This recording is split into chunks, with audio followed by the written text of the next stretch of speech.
Hello friends, in today's video, I'm gonna be walking through how do you transfer contacts from one iPhone to another iPhone.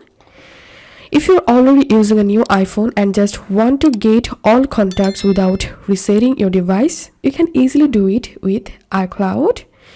First of all, connect both your old and new iPhones to same Wi-Fi and make sure you are signed into the same Apple ID on both devices. Then tap on Settings, tap on your name, tap on iCloud, enable the contact on both devices, tap on Merge, wait until the message about merging contacts appears and tap Merge, and that's how you'll be able to transfer your contacts from one iPhone to another iPhone. If this video helped you, give a thumbs up and please consider subscribe to 5 Minute Solution. Thank you for watching.